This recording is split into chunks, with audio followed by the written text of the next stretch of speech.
من فيض مولانا الغفور قرآن رب العالمين جاء لنا نبراس نور فيه السعادة واليقين أسمى المعاني في السطور نسمو بها دنيا ودين نلقى الشفاعة في النشور بدلائل النور المبين في حفظه تحلو الأمور ما خاب من يرجو المعين نلقى الشفاعة في النشور بدلائل النور المبين بدلائل النور المبين.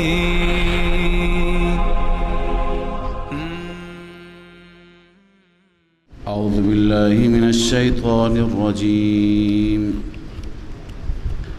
بسم الله الرحمن الرحیم. و من قوم موسی در اینجا جمله معترضه هست که همه یهود ناسپاس نیستند. از قوم موسی هست که بسیار معتدلند، با انصافند. و من قوم موسی امة یهدون بالحق، یعنی به حق و به دین اسلام. حق یعنی دین اسلام. به دین اسلام هدایتند و به یعدلون، و به همین دین اسلام اونها چی؟ منصفند، عدالت میکنند، یا به این گامزن هستند، بر این مسیر اونها قرار دارند. توسط و عدل همینی که به اسلام عمل بکن. اشاره به عبدالله ابن سلام و اصحاب و شاگردانش هست. قبلا خدمت شما عرض کردم هر جا خداوند مذمت یهود میکند، چون این از علماء بزرگ یهود بود که با مکتب خودش، با مدرسه خودش، با مجموعه خودش ایمان آورد، لذا الله عزوجل هر جا از این قدردانی میکند، ایمان او را گرامی میدارد. همه یهود اینطور نیستند که کفر بکنند، هستند انسانهایی. اشاره به این هست. و قطعناهم 12 اسباطا امما. خب خدمت شما عرض کردم بعد از اینکه در صحرای سینا قرار گرفتند و موسی علیه السلام برای دریافت رفت، برای دریافت تورات رفت، اینها اینجا آب نداشتند، لذا آب و سایه و غذا را موسی فراهم کرد. آب همون سنگ بود، سایه ابر بود، غذا من و سلوا بودند. این قبل از میدان تیه هست، هنوز به میدان تیه نرسیدند. در صحرای سینا نزدیک کانال سوئز به اصطلاح اینجا قرار داشتند. الله می فرماید و قطعناهم 12 اسباطا امما. ما آنها را دست به تقسیم کردیم، دسته کردیم. 12 اسباطا، 12 جماعت. سبت میگویند اولاد را، تیره را. امما به معنی جماعت، یعنی 12 تا تیره که 12 تا جماعت شدند. و اوحینا الی موسی اذ استسقاه. ما به موسی وحی کردیم زمانی که موسی از ما آب خواست، چون موسی آب خواست. وقتی که آب خواست برای قومش، ان اضرب بعصاک الحجر، بزن با عصایت این سنگ را. عرض کردم بعضی گفته این همون سنگ است. با موسی همراه بود اونجا که لباس موسی را برد و موسی کنار نهر داشت غسل میکرد، لباسش را رویش گذاشت. بعد از اینکه آمد بپوشد لباس را، مردم از قبل به موسی گفته بودن موسی عادر است. عادر یعنی کسی که خصیتین داشته نباشد، کسی که مردانگی داشته نباشد. چون که میدیدن همیشه موسی پیغمبر حیا داشت، برای اونا حیا معنی نداشت. اونا همه لخت مادرزاد میشدن، همه با هم خودشون را میشستن، اما موسی دور میرفت. قوم گفت این حتما عیب داره که نزدیک ما نمیاد. نمیدونسته این حیا داره، این ایمان داره. لذا وقتی که سنگ لباس موسی را برداشت و آمد فرار کرد، موسی دنبالش در حدیث میاد گفت ثوبی حجر ثوبی حجر، ای سنگ لباس من لباس من. سنگ جلو بود و موسی پشت سرش، تا اون جایی که قوم خودشون را میشستند اونجا آمد قرار گرفت. اونجا موسی را عریان دیدند، متوجه شدند ما اشتباه میکردیم، موسی هیچ مشکلی ندارد. ولی برای اونها پروا نبود موسی را عریان دیدن، از نظر اونها عیب نبود. به هر حال موسی در اون حدیث میاد که موسی چند ضربه به اون سنگ زد با عصایش، حتی اثرات عصا بر سنگ ماند. همون سنگ را موسی علیه السلام برداشت و میگه این همون سنگ بود. بعد این سنگ دیگه یک آیتی از آیات الله بود، معجزه‌ای بود، هر جا با این هم همراه بود. لذا از سینا که حرکت کردن دیگه آب را با خود بردن، این گویا تانکر آبشون بود. هر جای دیگه وقتی که آب میخواستن دیگه سنگ را میگذاشتن، الله عزوجل فواره را جاری میکرد. فانبجست منه 12 عینا، جاری شد از اون 12 تا چشمه. قد علم كل اناس مشربهم، هر گروهی میدانست مشربهم یعنی آب سر به اصطلاح، جای برداشت آب. الله میفرماید تنها این نعمت نبود در میدان سینا، وظللنا علیهم الغمام، ما بر آنها سایه افکندیم ابر را، و انزلنا علیهم المن والسلوى، ما بر آنها نازل کردیم من و سلوا را، و ما به آنها گفتیم کلوا من طیبات ما رزقناکم، بخورید از مالهای پاکیزه‌ای که ما به شما رزق دادیم، بخورید ذخیره نکنید. اما ذخیره کردن. و ما ظلمونا، ما ظلم نکردیم بر آنان، ولکن کانوا انفسهم یظلمون، آنها بر خود ظلم کردند. ظلم چی بود؟ دو چیز مفسرین نوشتن. یکی اونی که گفتن که یکی این که ذخیره کردند، خدا گفت ذخیره نکنید، اینا ذخیره کردند. اینها که ذخیره کردند خدای تعالی من و سلوار از اونها گرفت. اما قول صحیح تر که از قرآن ثابته این هست که اونها چیکار کردند؟ اونها گفتن این غذا برای ما تکراری شده، غذای آماده لذیذ، کباب مرغ بلدرچین به اصطلاح، سلوا و حلوایی که شیر مانند بود، من هر روز. گفته این تکراری شده، موسی از خدا برای ما غذاهای دیگه بخواه. چه غذاهایی؟ ما مثلی داریم میگیم اونی که واقعا کاهو به اصطلاح ما پگ لایقش باشد، اون دیگه همون میبینه، همون میخواد، چیزی بالاتری نمیخواد. لذا اونها گفتن لن نصبر على طعام واحد، ما به یک غذا نمیتونی صبر بکنی، هر روز تکراری شده. فادع لنا ربک یخرج لنا مما تنبت الارض، از خدا بخواه که از این محصولات زمین، من بقلها و قثایها، سبزیجات، خیار و عدسها و بصل و فومها و عدسها و بصلها، گندم، عدس، پیاز. اینا پیاز و گرجه خواستند به جای کباب. لذا الله عزوجل میفرماید و ما ظلمون، ما ظلم نکردیم، خودشون خواستند، ولکن کانوا انفسهم یظلمون، اونها به خودشون ظلم کردند. و اذ قیل لهم، الله عزوجل همه خباثت ها و همه ناسپاسی های یهود را ذکر کرده. بعضی در زمان موسی بودن، بعضی در زمان موسی نبودن. این واقعه که الان اشاره میشه در زمان موسی نبود، در زمان حضرت یوشع بن نون بود. موسی علیه السلام در همین میدان وفات کرد. خدمت شما عرض کنم که اینها از وقتی که تورات را گرفتند توبه کردند از گوساله پرستی، با موسی حرکت کردند، رفتند به طرف شام. اونجا که رسیدند موسی به اونها گفت که خدای عزوجل دیگه تورات نازل شده، احکام تورات باید عملی بشه. اولین حکم جهاد بود. بعد از اینکه یقیمون الصلاة و یؤتون الزکات، عرض کنم که باید للذین یتقون و یؤتون الزکات، یقیمون الصلاة نبود، بعد از این جهاد بود. لذا موسی علیه السلام گفت که خدا وعده کرده شما را پیروز میکند. عزت میخواهید برید با این قوم سرکش بجنگید که اینها آمدن بیت المقدس را اشغال کردن، مسجد الاقصی را خراب کردن، اماکن مقدس شما را. لذا شما تا بجنگید خدا شما را پیروز میکند. لذا به جنگ اونها میریم. ما خواندیم صبح که اینها وقتی که رفتن در اون میدان قرار گرفتن، شاید دیروز در درس صبح خواندیم که اونها گفتن ما نمیتونیم با این قوم گردن کش و گردن کلفت بجنگیم، خیلی قدرت داره.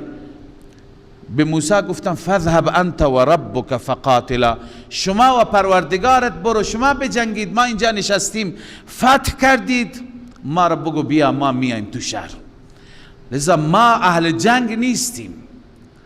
الله عزوجل گفت که اینها که اهل جنگ نیستند، قال فانها محرمه علیهم 40 سنه، پس بیت المقدس تا 40 سال بر اینها حرامه. خدا حرام قرار داد، الله عزوجل غضب فرمود. یتیهون فی الارض، تا 40 سال اینها در زمین سرگردان. سرگردانی چی بود؟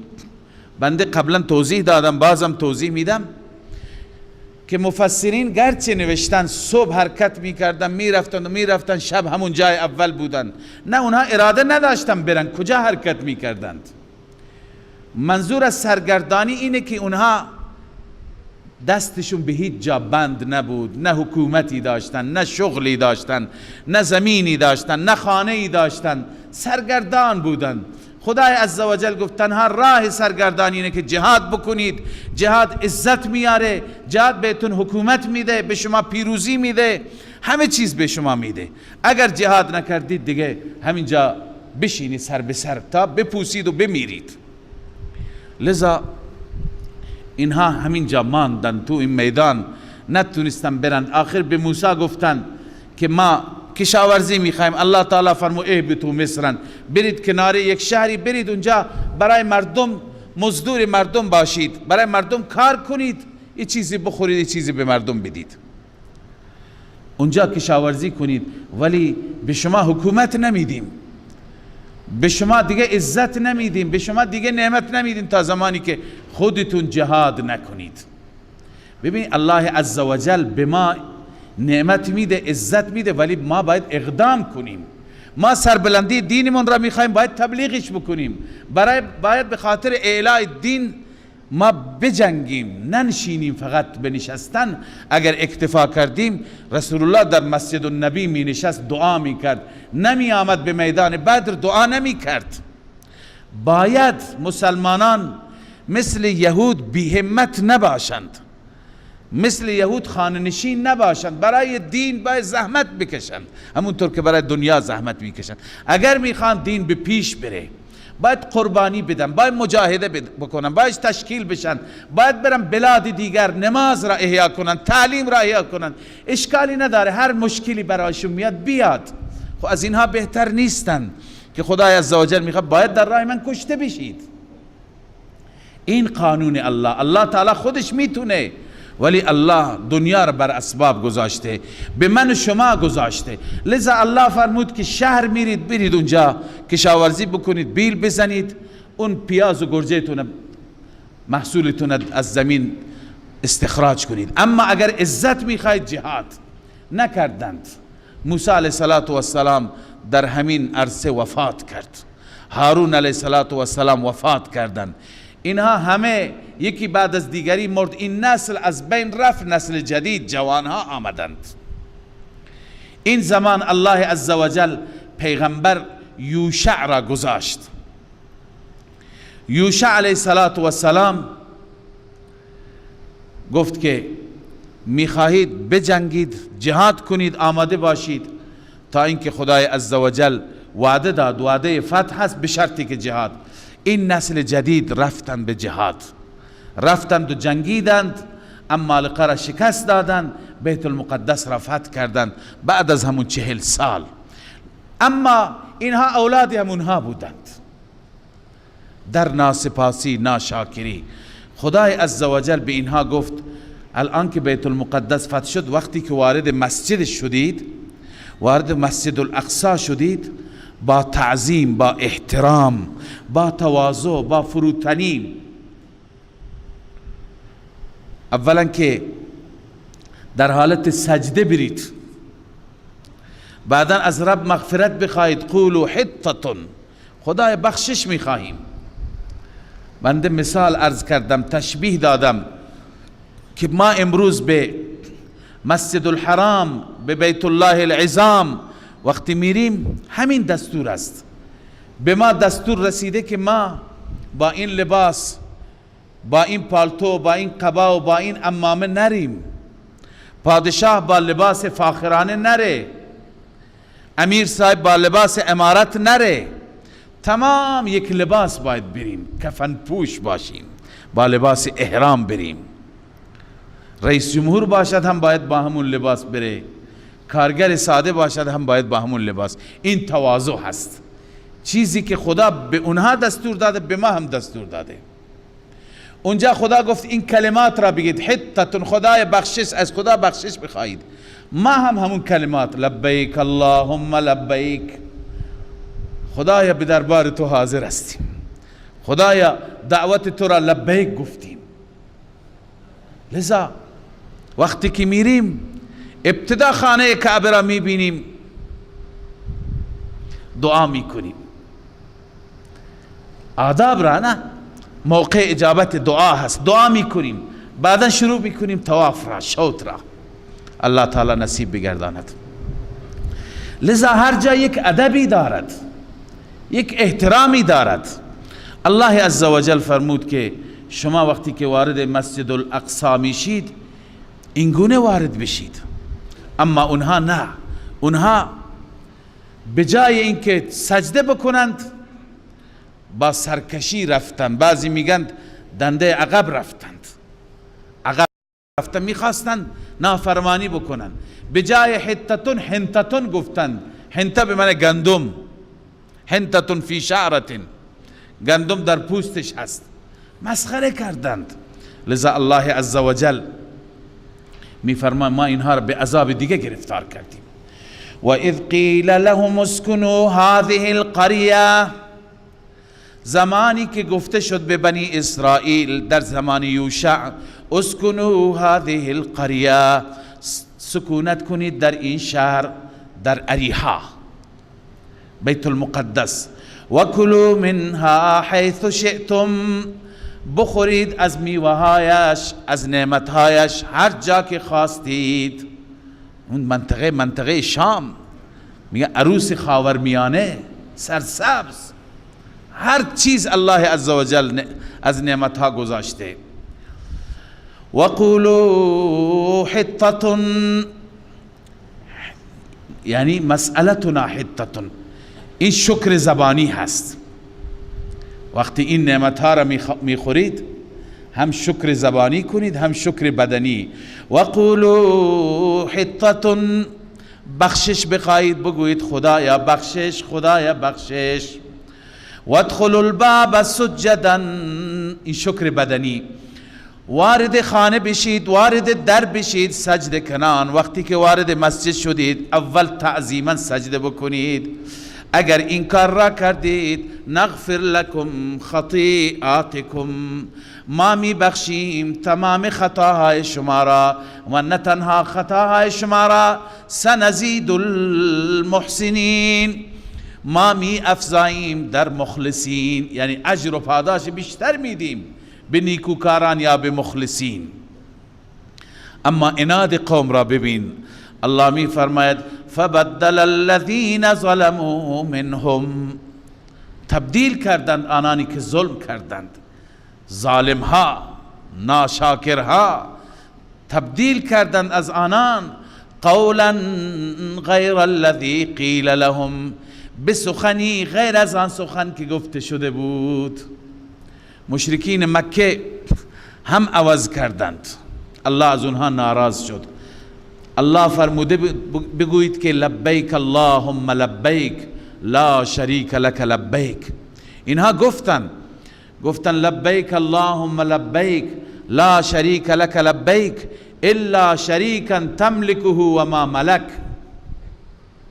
مگر یک شریکی داری، اون همون شریک، اون شرکا، همون بت‌هایی که تو به اونها اختیار دادی، اونها خودشون اختیار ندارن، تو اونها را کاری ساختی. این از خودشون درست کردن، این شرک بود. لذا آنان هم کلمه، یا این کلمه که کلمه ناسپاسی بود یا کلمه شرکی گفتن، به قول شیخ حسین علی رحمه الله. یعنی بجای اینکه توحید را اقرار کنند، اعتراف کنند، چی کردند؟ شرک گفتند. اما الله عزوجل می فرماید فارسلنا علیهم رجزا من السماء. وقتی که این گونه اینها نافرمانی کردند، ما از آسمان رجزی را فرستادیم، عذابی وبایی فرستادیم که بما کانوا یظلمون، به سبب این چی که اونها ظلم میکردن. این ظلم بود، ناسپاسی بود. لذا عذاب بر اونها آمد. در تفاسیر نوشته 70,000 نفر یک روز مرد. باز هم خدمت شما عرض کردم که این اعداد برای بیان کثرت است، یعنی تعداد زیادی. عدد را خدا میدونه بهتر، خدا بهتر میدونه چه تعدادی بودند، ولی تعداد زیادی مرد به خاطر همین طاعونی که الله عزوجل برای اونها فرستاد. واسألهم عن القرية التي كانت حاضرة البحر. یک واقعه دیگر میخوانیم، باز هم از ناسپاسی ها و ناشاکری های یهود. این واقعه برمیگرده به زمان حضرت داود علیه السلام.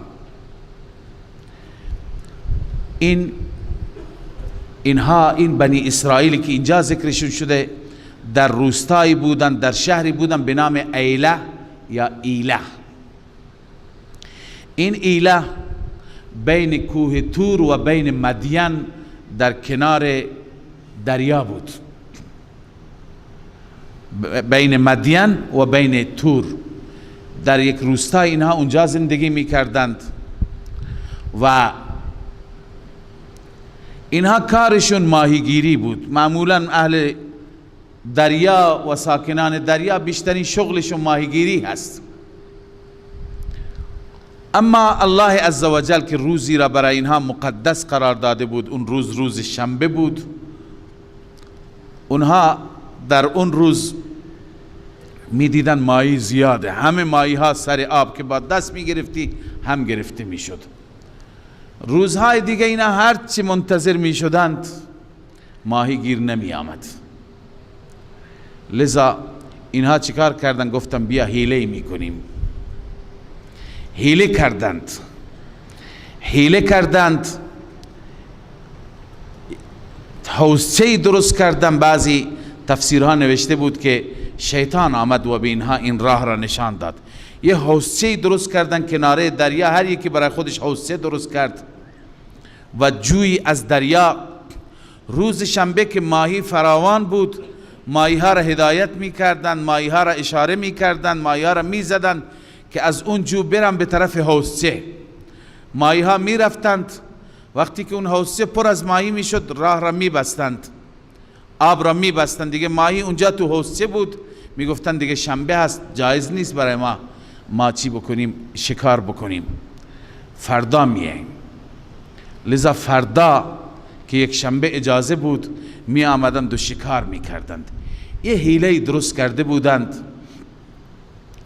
که 3 گروه شدن این قوم. یک گروه همین بود که این کار را می کردن، مرتکب می شدن. یک گروه دیگه سکوت کردن، گفتن ما کار نداریم. اما یک گروه دیگر آمدند و اونها را تبلیغ کردند، گفتند که چرا شما این کار را میکنید؟ از خدا بترسید. قال جمهور المفسرین ان بنی اسرائیل افترقت 3 فرق. مفسران گفتن بنی اسرائیل 3 گروه شدن. فرقه عصت و صادت، یک گروهی نافرمانی کرد و شکار کرد. و فرقه نهت و اعتزلت، و یک گروهی اونها را باز داشت و خودشون کنار کشیدن، گفتن ما این کار را نمی کنیم. و فرقه اعتزلت و لم تنها، و یک گروهی دیگه جدا شدن ولی اونها را باز نداشتن، اونها را جلوگیری نکردن. همین گروه به گروه اول به آمرین به معروف گفتن لم تعظون قوما الله مهلکهم، چرا شما اینها را واعظ میکنید، اینها را خدا هلاک میکنه. یعنی اینا ارزش واعظ هم ندارند. خلاصه الله عزوجل اونها را تبدیل به میمون کرد. اونی که تبلیغ کردند اونها را الله عزوجل نجات داد. درباره قوم سوم اختلاف است، ولی صحیح اینه که اونها را هم الله نجات داد، به عذاب گرفتار نکرد چون نکرده بودند. به هر حال من یک نکته اینجا قبلا یادآوری کردم ولی باز هم جایش اینجا هست یادآوری بکنم. حیله هایی که ما داریم، حیله هایی که ما تو بازارهایمون داریم و متاسفانه این حیله ها را به شما ما ملاها یاد میدیم. درباره این حیله ها میخواستم عرض بکنم که بعضی حیله ها هستند واقعا مشخصه که این حیله هست، دل انسان اصلا اطمینان نمیشه.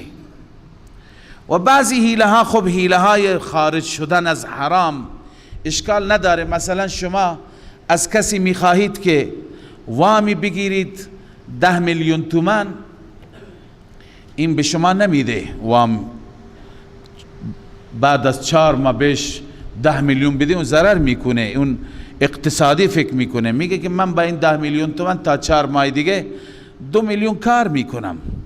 لذا در قالب راهکار، الان این حیله نگوییم، یه راهکاری میره همین پول را یه ماشینی میگیره به شما میده، ماشین را میده به قیمت 12 میلیون تومان، سود را روی ماشین میکشه. خب این فرق میکنه، این اشکالی نداره. اما بعضی حیله هایی هستند که ضایعند، هر کس میدونه این ربا هست. لذا میره از طرف ماشین را میگیره، ماشین چقدر میفروشی؟ میگه 50 میلیون تومان یک ساله. 50 میلیون تومان یک ساله میخره، بعد میگه الان نقدی چقدر میخری؟ میگه 40 میلیون تومان، همونجا درجا بهش میفروشه. این حیله دیگه نشد، این همین حیله بنی اسرائیلی هست، این هیچ فرقی با ربا ندارد. یا بسیاری از حیله ها که بیشتر در بنگاه های معاملاتی ماشین انجام میگیرد، بعضی حیله ها که در بانک ها انجام میگیرد، اینها ظاهرشون طرف میگه به ما گفتند شما برید ماشین بیاری، ما رفتیم ماشین برادرمون را آوردیم، گفتی این ماشین فقط میخوام پول را بگیرد. یک چیز ظاهری میخواد نشون بده که ما داریم معامله میکنیم، سوری است. اینا همیش ما دلمون را خوش میکنیم. اینا حیله های بنی اسرائیلی هست. اگر خدای عزوجل الله پناه بده، اگر در این زمان تبدیل به میمونمون نمیکنه، به برکت دعای رسول الله است که رحمت للعالمین است. دعا کرد خدایا این قوم از خسف و از عرض کنم که فرو رفتن در زمین محفوظ بماند. لذا و الا برای آخرتمون اینا خطرناک است. یا بعضی ها به این نتیجه رسید میگن دیگر راهی نیست، ما بغیر از این راه به مسکن نمیرسیم، بغیر از این راه ما نمیتونیم زن بگیریم، بغیر از این راه ما نمیتونیم به فلان جا، باید این وام را بگیریم. خب مثل ببین بنی اسرائیل راه را خدای عزوجل به خاطر امتحان همه راه ها را بست. هر روز میره، یک شنبه میره، دو شنبه میره، سه شنبه میره، یک ماهی هم گیرش نمیاد، فقط شنبه هست. الله بندگان را امتحان میکنه. تو هم در امتحان هستی، هیچ راهی نداره، داشته نباشه، به حرام نرو، بمان، استقامت کن، قطعا الله عزوجل فرج میاره. اگر فرج نیاورد، به مسکن نرسیدی، بدون خانه مردی و از این دنیا رفتی، هم ضرر نکردی، بچه هایت خدایی دارند، ولی آخرتت را خراب نکن. با معامله ربوی برای یک عمر ناراضی خدای عزوجل را پشت سرت نکن. عزیزان این مسائل را رعایت بکنیم. متاسفانه الان عمومی شده، همه انجام میدن، ما هم جری شدیم. مؤمن ترین با تقوا ترین اون هست که از حرام میپریزد به جای خود از شبهات، اونی که شبهه حرام است، اونی که جای شک است. شما وقتی که از دو عالم پرسید، یکی گفت درسته، یکی گفت نادرسته، به همون عمل کن که میگه نادرسته. من اگه گفتم درسته عمل نکن. لذا از شبهات حتی هم دوری کنیم. این هست تقوا. ببینید اینها حیله کردن، نتیجه چه شد؟ الله می فرماید واسألهم عن القرية التي كانت حاضرة البحر، بپرس اینها را از اون قریه‌ای که بود حاضرة البحر، ای قریبة من البحر، حاضر دریا یعنی نزدیک دریا. اذ یعدون فی السبت، زمانی که آنها تعدی کردند در روز شنبه. اذ تأتیهم حیتانهم، این علت است چون که می آمد ماهیای آنها یوم سبتهم، روز شنبه شان، شرعا یعنی سر آب، ای ظاهرتا علی وجه الماء، روز شنبه سر آب می آمد. و یوم لا یسبتون لا تأتیهم، روزی که شنبه نبود اصلا ماهی نمی آمد. کذالک نبلوهم، الله می فرماید ما این گونه امتحان می کنیم. هر وقتی که امتحانی آمد و راه حرام جلویت بود استقامت کن. بما کانوا یفسقون، به سبب اینکه اینا فسق کردند. اینکه میگیم استقامت کنید، خدای عزوجل تکفل رزق و روزی را کرده. به این آیه ایمان داشته باشیم.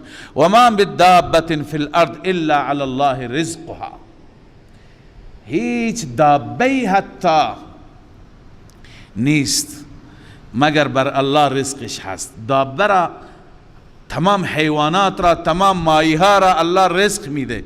بعضی این باغواشا گاهی میری، بعضی حیوانات در اون شناسنامه‌ای که دارند نوشته مثل شیر و ببر و اینها، روزانه اینها باید مثلا 50 کیلو گوشت بخورند. اینا از کجا بیارن 50 کیلو گوشت شکار؟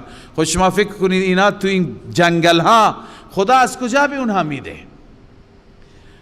بعضی ماهی ها هستن که خوراکشون روز 200 کیلو ماهی هست، ما 1 کیلو گیرمون نمیاد، 200 کیلو خدا به اونها داره میده.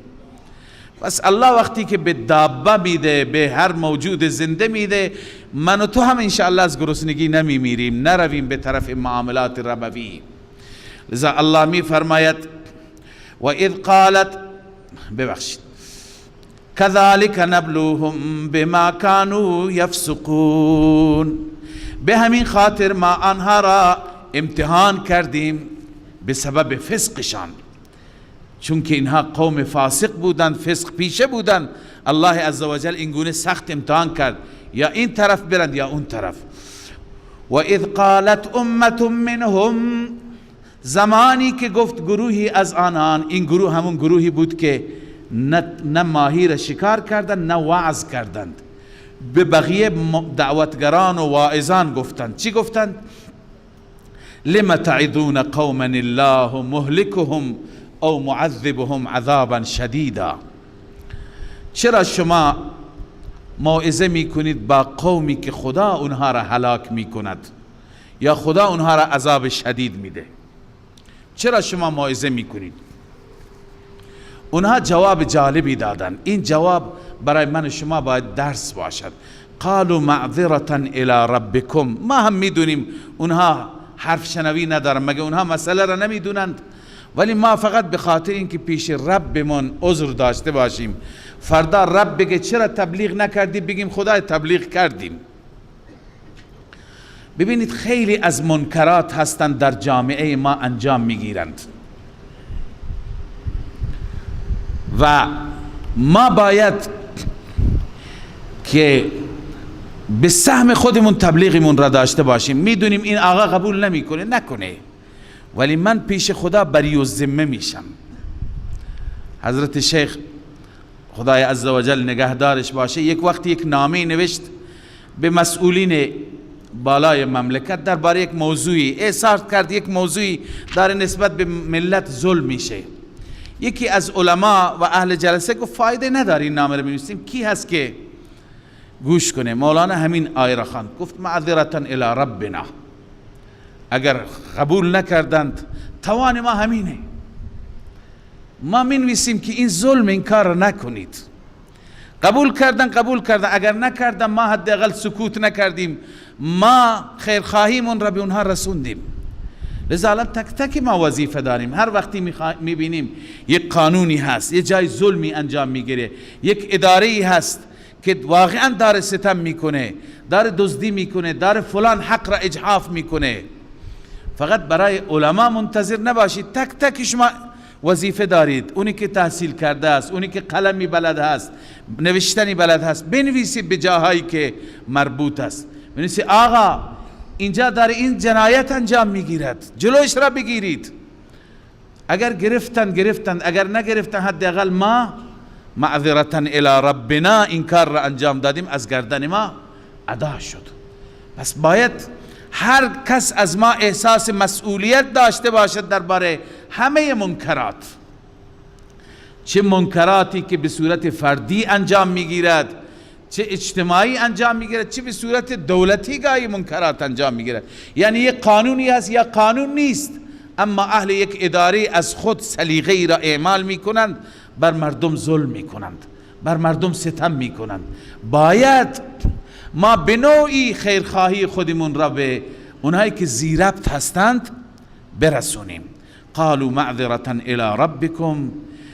دو دلیل داره که ما تبلیغ میکنیم: یک، پیش پروردگار عذری داشته باشیم، دو، ولعلهم یتقون، شاید خدا به دلشون داد، ترسیدند از خدا، دست کشیدند. گاهی اینطور میشه شما هدفتون فقط خدا باشد، از ته دل، با خلوص، با نیت، خلوص در نیت، شما یا زبانتون را بگشایید یا قلمتون را بردارید و بگویید این کار خوبی نیست، خیرخواهی بکنید، قطعا اثرش را خواهد داشت. الله می فرماید فلما نسوا ما ذکروا به، وقتی که فراموش کردند آنچه که تذکر داده شدند، انجینا الذین ینهون عن السوء، الله می فرماید ما نجات دادیم آنهایی را که باز می داشتند از بدی، یعنی اونایی که نهی از منکر می کردن اینها را نجات دادیم. و اخذنا الذین ظلموا، و مؤاخذه کردیم آنانی را که ظلم کردند، بعذاب بئیس بما كانوا یفسقون، به عذاب سختی، به عذاب ناگواری، بما كانوا یفسقون، به سبب اینکه اونها فسق میکردن. فلما عتوا عن ما نهوا، این تفسیر فلما نسوا هست که اونها را ما چیکار کردیم، به چه عذابی گرفتار کردیم. فلما عتوا عن ما نهوا عنه، وقتی که آنها سرکشی کردند، تمرد کردند از آنچه که باز داشته شدند، قلنا لهم كونوا قردة خاسئین، ما به اونها گفتیم باشید میمون ذلیل، میمون پست. اونها را خدا تبدیل به میمون پست کرد. عرض کنم خدمت شما، فقط یک بحثی را خدمت شما بگم، اون اینه که آیا میمون هایی که امروز هستند، ما میبینیم تو جنگل ها، تو باغ وحش ها، این میمون ها همون نسل هستند یا نه اینها میمون های دیگه هستند؟ گرچه داروین عقیده داره، نظرش اینه که همه انسان ها اول میمون بودند. یکی از عرض کنم که به اصطلاح خودشون دانشمندان و فیلسوف ها هست، اون معتقده که همه انسان ها، اما انسان را الله می فرماید اشرف آفریدم. میمون حیوانی هست، حیوان شرف ندارد. این دیدگاه با قرآن و سنت در تضاد است، ضد هست. این دیدگاه داروین را ما رد میکنیم، به شدت رد میکنیم. انسان کجا و حیوان کجا؟ انسان را الله عزوجل کرامتی داده که گاهی از فرشته هم سبقت میگیرد. اما این قوم را که خدا تبدیل به قرده کرد، به میمون کرد، اینها نسلشون باقی نماند. میمون حیوانی است که از قبل الله عزوجل این حیوان را آفریده بود. قانون الله عزوجل این هست، از قرآن معلوم میشه که هر قومی را که خدا مسخ بکند، خدا چهرهش را تبدیل بکند، مثلا بنی اسرائیل را به قرده و مسیحیان را به خنزیر، 3 روز بیشتر زنده نگه نمی دارد. اینها تا 3 روز تبدیل به میمون بودند و تو خونه هایشون گریه می کردند و زبان هم نداشتند، نمی دونستند چی کار بکنند. بعد از 3 روز مردند. لذا میمون های امروز از اون نسل نیستند. انسان را الله عزوجل به خاطر عمل کردش الله عزوجل مسخ می کند، اما به خاطر شرف انسانیت الله عزوجل همیشه به عنوان حیوان نگهش نمی دارد که این توهین به انسانیت باشه. انسانیت شرف دارد، کرامت دارد.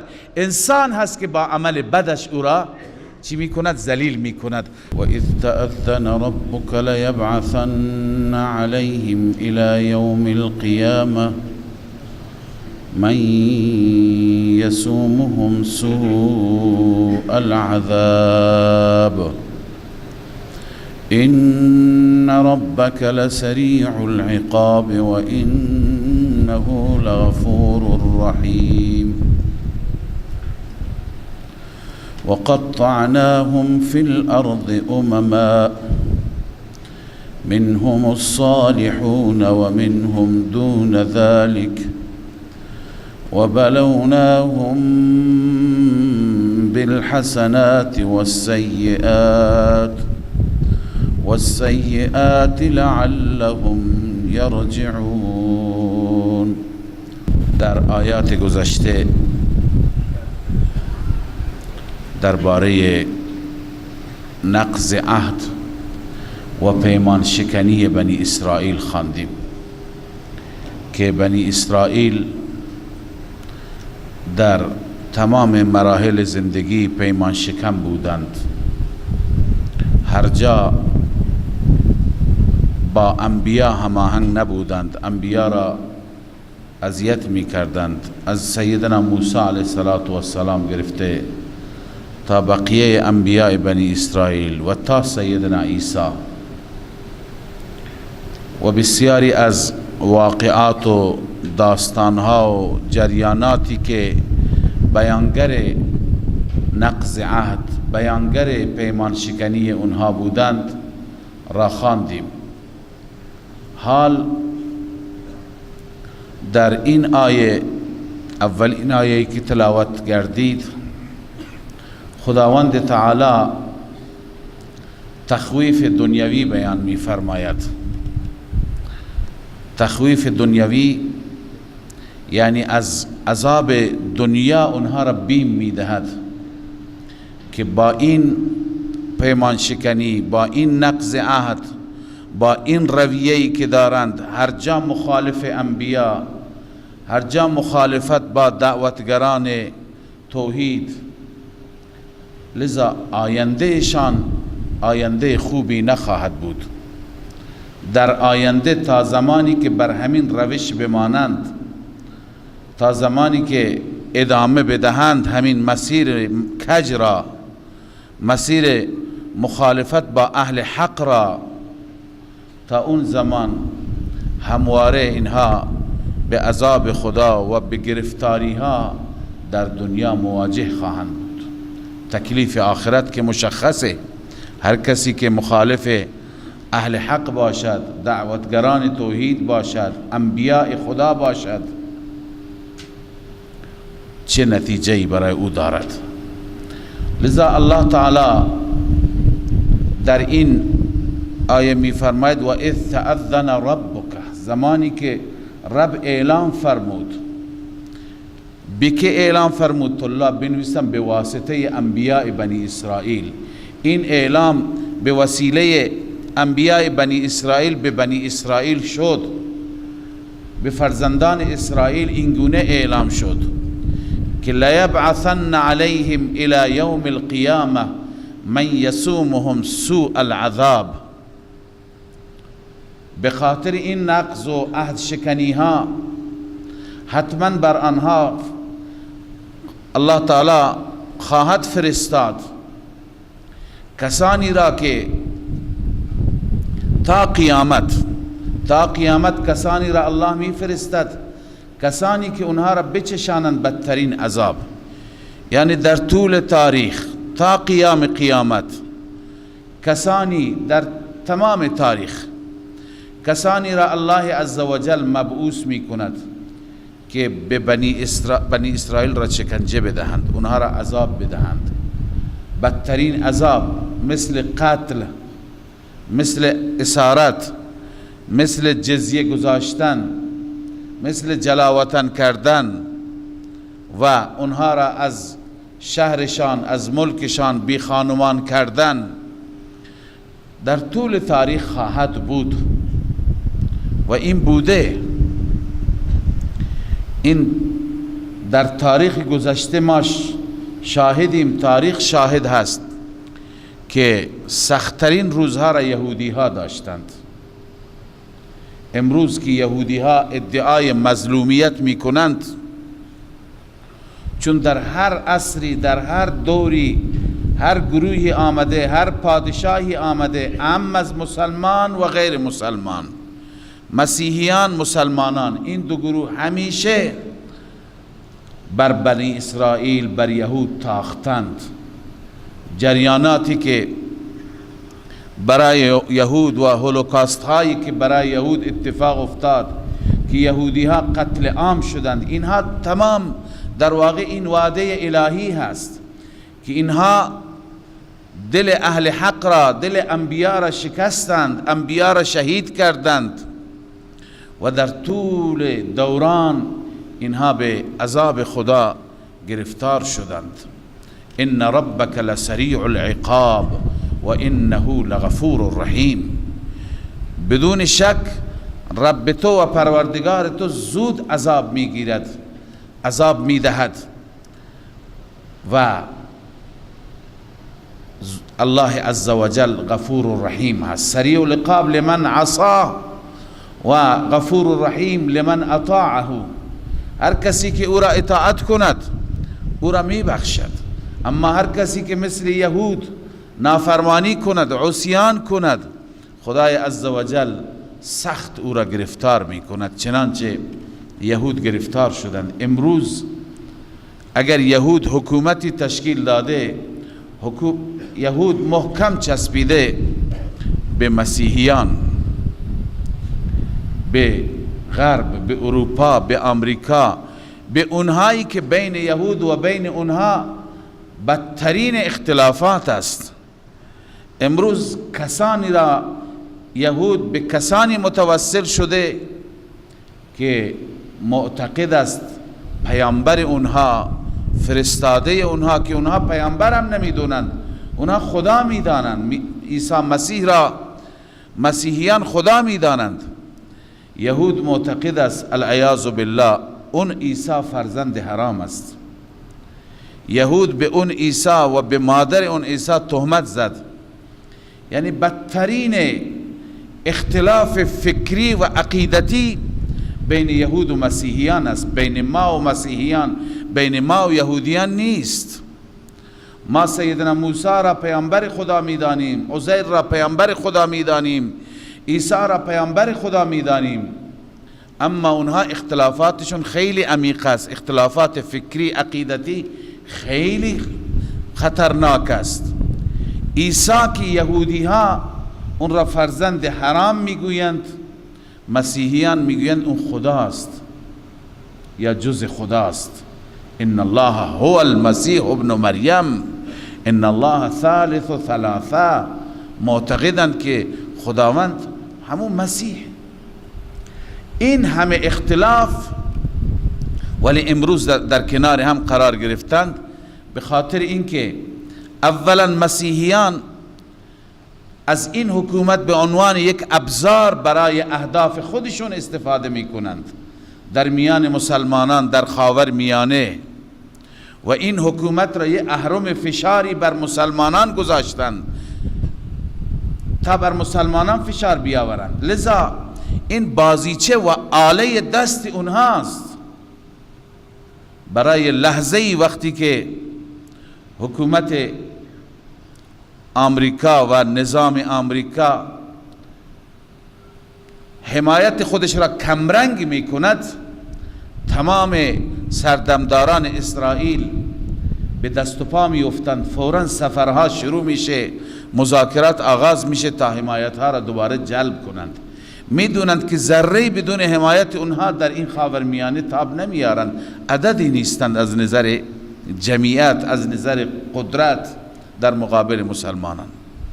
لذا اینها در لوای اونها، در سایه اونها فعلا وجود خودشون را حفظ کردند و اونها هم برای نفع خودشون، در حالی که میدونن که یهود چقدر دشمن اونها هستند، برای منافع خودشون اینها را نگه داشتند تا از این طریق کشورهای مسلمان در فشار باشند، همواره احساس نیاز به اسلحه داشته باشند، نیاز به اونها داشته باشند. و یک سیاستی هست در دنیا که شما بهتر میدونید. اما این را من میخواستم عرض کنم که این آیه الهی در طول زمانهای گذشته محقق بوده، به تحقق انجامیده و هنوزم هست که همیشه یهودی ها در واقع تو سریخور هستند، همیشه یهودی ها باج دهنده هستند و متوسل و متمسک به قدرت ها هستند تا وجود خودشون را حفظ کنند. لذا این بدترین عذاب است، این عذاب الهی هست. این به دلیل چیه؟ به دلیل شکستن پیمان خدا و به دلیل اینکه انبیاء خدا را اذیت کردند. اما همه یهودی ها یک جور نیستند. الله می فرماید و قطعناهم فی الارض امما. این حالت سلف یهود هست، گذشتگان یهود. اونها را ما دسته دسته کردیم، جماعت جماعت و گروه گروه کردیم به جماعت های مختلف. منهم الصالحون و منهم دون ذلك. بعضی از آنها صالحان بودند، بعضی غیر صالح. اما امتحانات و آزمایشات الهی به رنگهای مختلف بود. وبلوناهم بالحسنات والسیئات لعلهم یرجعون. الله می فرماید آنها را آزمودیم هم با حسنات، با نعمتها، با فراوانی همه امکانات، و همچنین سیئات، سختیها، عذاب، مشکلات. حسنات و سیئات را خدا می آورد تا که مردم برگردن به سوی خدا، تا که بدونند که این تلخی و خوشی همه از طرف الله عزوجل هست. اما یه سوالی که شاید در ذهن شما هم باشد، اون اینه که اگر خلاف کردند، اگر خیانت کردند، اگر نقض عهد کردند، پیمان شکستند، سلف یهود بودند، گذشتگان یهود بودند، اونهایی که موسی را اذیت کردند، یوشع را اذیت کردند، بقیه انبیاء را، حضرت حزقیل را و حضرت عیسی را، همه انبیاء را اذیت و آزار رساندند، انبیاء را قتل کردند، شهید کردند. ولی یهود زمان پیامبر، یهود بعد از اون، یهود زمان ما، اینا چه گناهی دارن که اینها به تعبیر محلی در چوب اونها بسوزند؟ اینها کتک اونها را چرا بخورند؟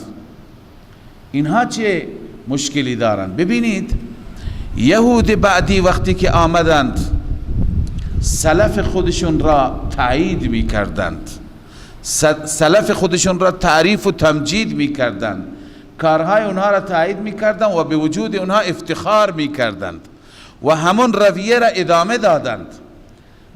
بحث افراد نیست، بحث روش هست، در مقابل اهل حق ایستادن هست، در مقابل اهل حق قرار گرفتن هست. همان گونه که یهود گذشته مخالفت کردن با انبیاء، یهود زمان رسول الله صلی الله علیه و سلم هم با رسول الله مخالفت کردند، با رسول الله پیمان بستند، پیمان را شکستند. یهود گذشته کتمان کردند، تحریف کردند تورات را. یهود زمان رسول الله هم همین کار را کردند، یهود زمانهای بعدی هم همین کارها را کردند. یهود زمان گذشته نسبت به انبیا خیانت ها کردند، در زمان رسول الله هم هاکذا. یهودی ها فتنه ها بپا کردند، منافقین از میان یهودی ها بودند. جنگ خندق و احزاب را یهودی ها خلق کردند، رفتن مشرکان را تحریک کردند. لذا تمام خباثت ها، تمام دردسرها در زمان رسول الله صلی الله علیه وسلم از زیر سر یهود بود. اینها هیچ تفاوتی با گذشتگان خودشون ندارند. البته اگر اینها روش را عوض کنند، رویه را عوض کنند، بیایند بر مسیر حق، بیایند بر مسیری که تورات به اونها گفته، تورات نشونشون داده، اون مسیر پذیرفتن نبی خاتم هست، ایمان آوردن به نبی خاتم هست. اگر این مسیر را انتخاب کنند، اختیار کنند، اون وقت برادران ما میشن. اون وقت مثل نمونه هایی که قرآن در جای جای قرآن از اونها یاد میشه، عبدالله ابن سلام، اصحاب و شاگردان ایشون مورد تعریف، مورد تمجید و مورد تکریم قرار میگیرند. الله عزوجل در دنیا هم اونها را عزت میده، در آخرت هم. لذا اسلوب همون اسلوب گذشتگان هست، خیانت همون خیانت گذشتگان هست. الله می فرماید فخلف من بعدهم خلف، جانشین شد پشت سر اونها خلیفه های جانشینانی که ورث الکتاب، وارث کتاب شدند، تورات را وارث شدند، عالمان تورات، معلمان تورات شدند. اما چه مریضی هایی داشتند. چند مرض را الله عزوجل ذکر می فرماید. مرض اول حرام خواری، یأخذون عرض هذا الادنا، الله می فرماید آنها می گرفتند مال این دنیای دون را، دنیای بی ارزش را. عرض کالا را میگن، ولی مراد از اینجا رشوه هست. در پرانتز نکته ای عرض بکنم که صفاتی که ما در یهود میخوانیم، گاهی ببینیم که خدای نکرده این صفات در میان ما نباشد. حضرت شاه ولی الله رحمه الله که یکی از کارشناسان علوم قرآنی هستند، ایشون معتقدند که تمام گروه های باطلی که در صدر در مقابل رسول الله بودند که 4 گروه هستند: یکی یهود، دوم مسیحیان، سوم منافقان، 4م مشرکان. می فرماید که در میان مسلمانان نمونه هایشون هست. یعنی خیلی ها هستند که میگن ما مسلمانیم، صفات یهودی تویشون هست، مسلمانیم، صفات مسیحیان تویشون هست، صفات منافقان، صفات مشرکان. میفرماید این عموم مردم که اصلا خبر ندارند از خدا، از توحید، از یکتاپرستی و دنبال سنگ پرستی و قبر پرستی و شخصیت پرستی و بزرگ پرستی و پیر پرستی هستند، اینها نمونه های مشرکان صدر هستند. و می فرمایند که علمایی که کتمان می کنند، علمایی که حق را نمیگند، علمایی که مثل یهودی ها حق پوشی می کنند و در مقابل پول اندک، متاع قلیل دین را می فروشند، اینها نمونه های همون یهودی های علماء یهودی هستند که دین فروشی می کردند. الان صفات را ببینید. و می فرمایند که اون کسانی که در دین اسلام هستند و افتخار می کنند به این که ما آقازاده هستیم، سادات هستیم، پیرزاده هستیم، فلانزاده هستیم، اینا نمونه هایشون در مسیحیان است که اونها افتخارشون به عیسی مسیح بود، گفتند که امکان نداره که عیسی مسیح بذاره ما به عذاب خدا گرفتار بشیم. اینها هم به پدران خودشون، به بزرگان، به گذشتگان و فرمودند مثال منافقین که یه روزی شرایط را مناسب میدونستند در کنار رسول الله بودند و یه روزی فاصله میگرفتند وقتی که وضعیت قرمز بود، میفرمایند که نمونه هایشون در تحصیل کردگان و سرمایه‌داران این امت است که اینها هم شرایط خودشون را بعضی ها نگاه میکنند. لذا همه نمونه ها در میان ما هست، باید از این صفات بدور بود. این نکته را عرض کردم چون در این صفات علماء یهود را میخوانیم. اولین صفتشون حرام خواری، یأخذون عرض هذا الادنا، آنان میگرفتن رشوه. والمراد بهذا العرض، عرض این کالایی که قرآن گفته، حضرت آلوسی میفرماید والمراد بهذا العرض ما یأخذونه من الرشا في الحکومات وعلى تحریف الكلام. مراد اون پولی هست که از حکومت ها می گرفتند و کلام خدا را تحریف می کردند. لذا بعضی وقتها انسان ها هستند پول از حکومت ها می گیرند و دین را طبق میل اونها تفسیر می کنند. هستند، در زمان ما هم هستند حکومت های بلاد مختلف. لذا علمایی هستند که میبینند جهت حکومت، مسیر حکومت به چه سمت و سوی هست. بعضی حکومت ها هستند که با مسیحیان دوستند، لذا علما همه آیات را، همه دین را به اون سمت و سو تفسیر میکنند. بعضی حکومت ها هستند که تمایل به شرک دارند، تمایل به غیر الله پرستی دارند. میبینیم ملاهای درباری هستند که آیات را به اون سمت و سو میبرند و تفسیر میکنند، کتمان میکنند، حق پوشی میکنند. لذا در مقابل خلعت اندکی پول بی ارزشی که اون را قرآن به عرض تعبیر کرده، همون پولی که برای رشوه گرفته میشه، این پس مرض اول هست، حرام خواری. دوم و یقولون سیغفر لنا، آنان میگویند ان قریب ما بخشیده میشیم. این مرض دوم از بیباکی. چقدر بیباک، چقدر بیپروا که حق را کتمان میکند، دین فروشی میکند، بعد میگه مرا خدا میبخشه. چه انتظار، چه توقعی. لذا الله میفرماید اونها میگفتن سیغفر لنا. چرا میگفتن سیغفر لنا؟ لأن ابناء الله و احباؤه، ما محبوبان و مقربان خدا هستیم، ما جز اونهایی هستیم که خدا اونها را دوست دارد. عیب خودشون را نمیدیدند. و سوم و این یأتهم عرض مثله یأخذوا، مرض سوم اصرار علی المعصیت، یعنی یک بار رشوه نگرفتند، هر بار می آمد پیش آنها عرضون، پول رشوه چیزی مثل آن می گرفتند. این بیانگر اینه که مرضشون مدید بود، همیشه بود، شغلشون همین بود.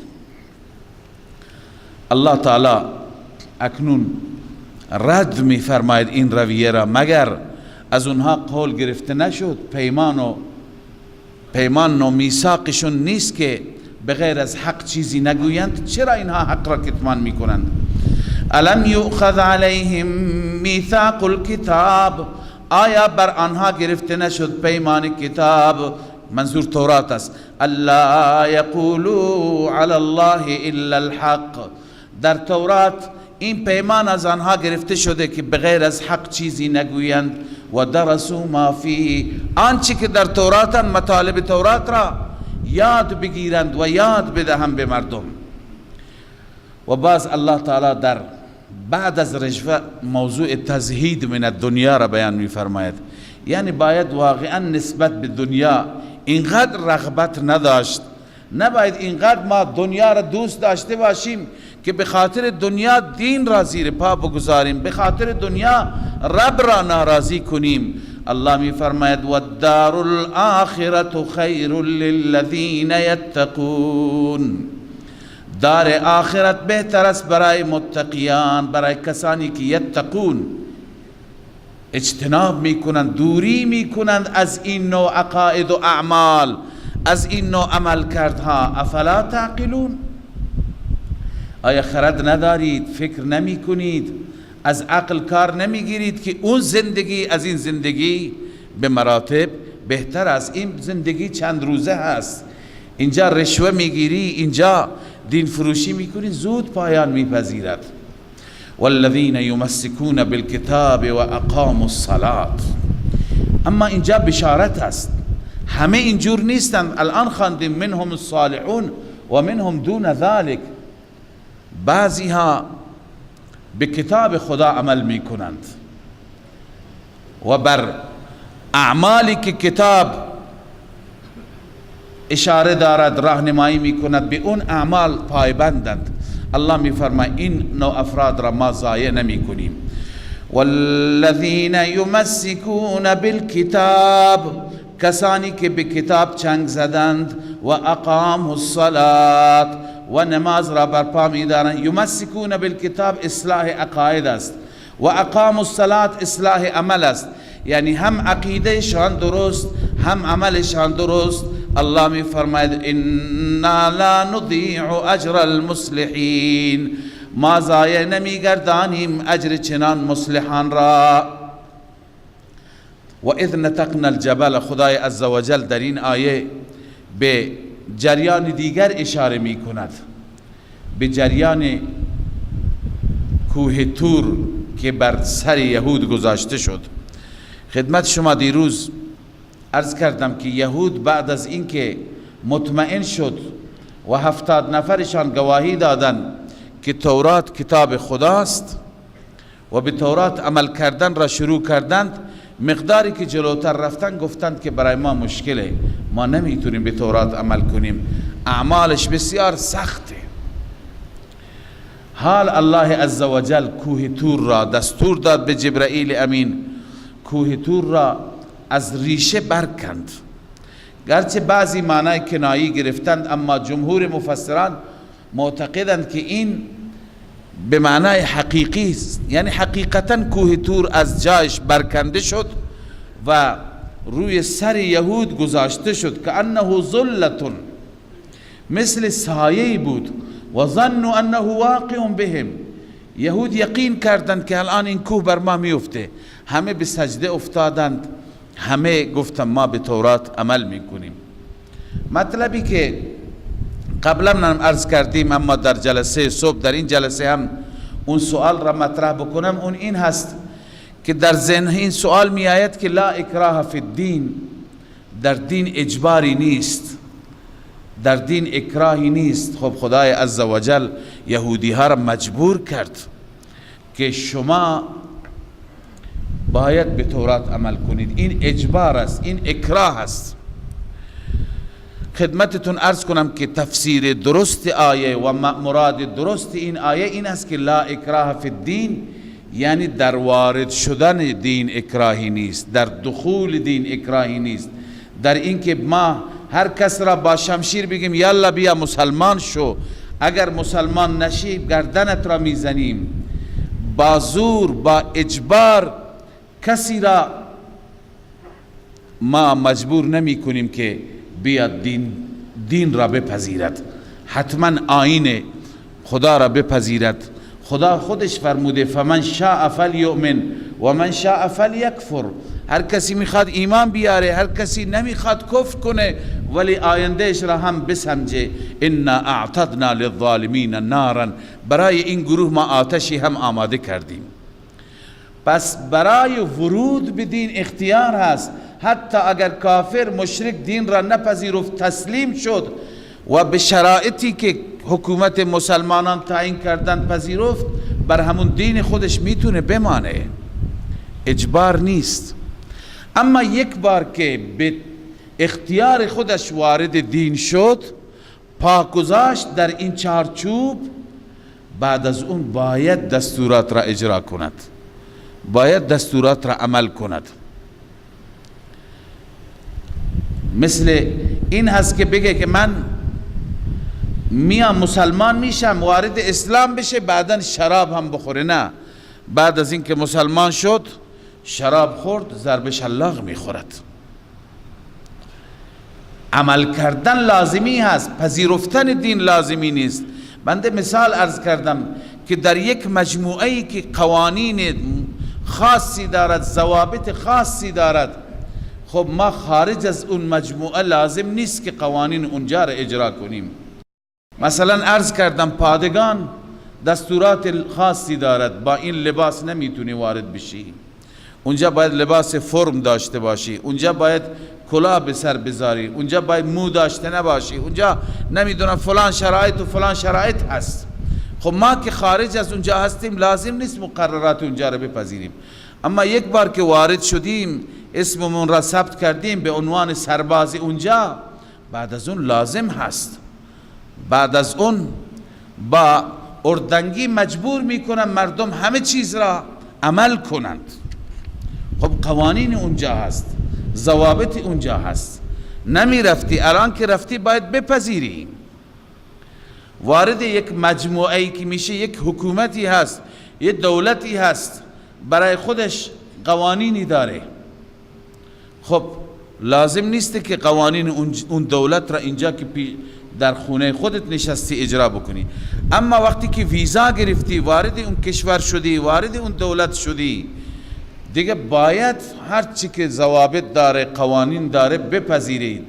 دیگه وقتی که شما راننده محترم وارد پاکستان شدی به عنوان مثال، شما نمیتونی بگی که من در کشور خودم از قسمت راست جاده رانندگی میکردم، الانم همون کار را میکنم. اگر این کار را بکنی دیگه تمامه. اونجا که وارد شدی باید قانون اونجا را بپذیری، باید بر اساس اونجا عمل کنی. اینجا اجبار نیست، لازم نیست. پس هاکذا یهودی ها دین موسی را پذیرفتند، کتاب خدا را پذیرفتند، ایمان آوردند، الان عمل نکردند. عمل که نکردند، الله تعالی فرمود که و اذ نتقنا الجبل فوقهم، ما از ریشه برکندیم کوه را و بالای سرشون قرار دادیم، که انه ظلت، گویا سایه‌ای بود بر سرشان. و ظنوا انه واقع بهم، اونها گمان کردن که الان می افتد، واقع ای ساقط علیهم، بر اونها می افتد. الان ما بهشون گفتیم قلنا خذوا ما آتیناکم بقوه، بگیرید آنچه که ما دادیم شما را با قوت، یعنی خوب عمل کنید. واذکروا ما فیه لعلکم تتقون، یاد کنید آنچه که در این هست در تورات، به تعلیم و تعلم. چگونه یاد کنید؟ یاد بدهید، یاد بگیرید، شاید تقوا در وجودتون بیاید. در این صورت تقوا میاد که کتاب خدا را تعلیم و تعلم کنید و بعد از تعلیم و تعلم به اون عمل کنید. صدق الله العظیم.